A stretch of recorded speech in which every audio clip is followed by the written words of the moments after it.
Brainstorming is, as I've already mentioned, a very useful technique. Traditionally, I did not brainstorm as a writer, but I found that as I got into my upper level college classes and my graduate classes, that I really needed to spend some time brainstorming and really coming up with where my logic lied.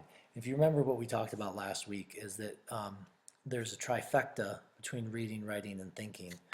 And if we have just a little review from last week, reading, thinking, and writing, it's important that your thinking be clear.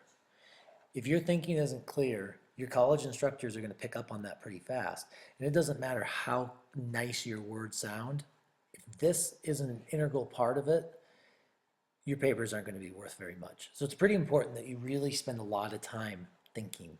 Brainstorming, I've found, can be a pretty effective way to go about that thinking process. And so what I want to do now is just give you a few different brainstorming techniques that might be useful. Everybody's going to have their own technique when it comes to brainstorming, their own process that they find to be useful. And so it doesn't really matter which technique you use. It doesn't matter if you use some combination, if you use some variation.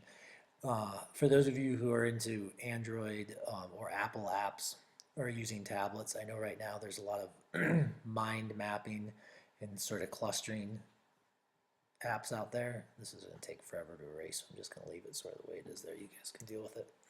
Okay, so taking a look here at clustering. Clustering can sometimes be referred to as mind mapping. And you've probably done this before, but mind mapping is where you draw a bunch of circles, and let's say this is rafting them into rafting. And then you would place on circles around it everything having to do with rafting. Rivers, boats.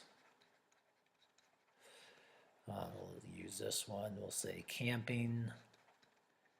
And then off of each one of these circles, you'd put a whole bunch of different subtopics off of that. And then after you get a whole big wide array of different topics out there, you could look and say, okay, in this paper, I'm really interested in just writing about whitewater boats. We've got rafts, we've got kayaks, we have drift boats. I want to focus on boats, and I'm not really interested in talking about camping here and rivers. It's a little too large for this paper. In rafting, I really want to talk about river craft or river boats. And so this becomes your topic, and then you would have the ability to go through and create another mind map if you wanted. Another one that we have here is listing. Listing is a pretty good technique. Listing is where you literally you just put your topic, and again, let's say our topic is rafting here. And then under rafting, you make a list and you just start writing everything that comes to your mind that has to do with rafting. When you're sitting and listing, you should come up with 20, 30 things maybe, depending on the topic. For the listing activity that we're going to do today in class, I'm going to ask you to come up with 6 to 10 topics roughly. Okay, the last one here is free writing. Free writing is one that responds or resounds with a lot of people.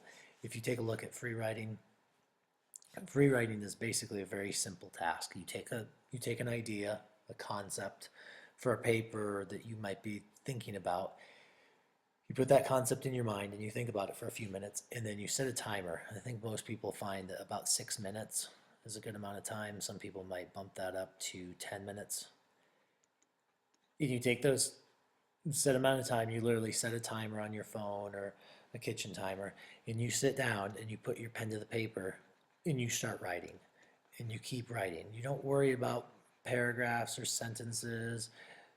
You can jot down words, you can jot down complete sentences, whatever works, and you just write anything that comes to mind. If you start going off topic, that's okay. Think about, is this a tangent that I'm really interested in going off on, or should I really be staying with a different topic?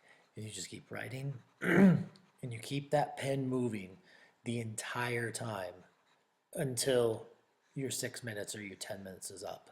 And then once that time's up, you sit back and you say, okay, what just came out of that? And then you might go through, you might read it, and you might look and say, you know what, this topic right here, I'm pretty interested in that topic. And you might even want to use a different color. Maybe this is pretty interesting, but I don't know. I like this idea down here. And then maybe you can blend these two ideas. Maybe you have to choose, but then you can start even making some lists. So maybe you could start then making some lists of some different topic ideas. Then based on those topic ideas, you continue your brainstorming activity. Again, what this all comes back down to is at any college level writing, you're going to have some reading, you're going to have some thinking, and all of these mental tasks will be evident through your writing. But if these two things don't exist, this is not going to be any good. And so this is where you really need to figure out what you want to think about.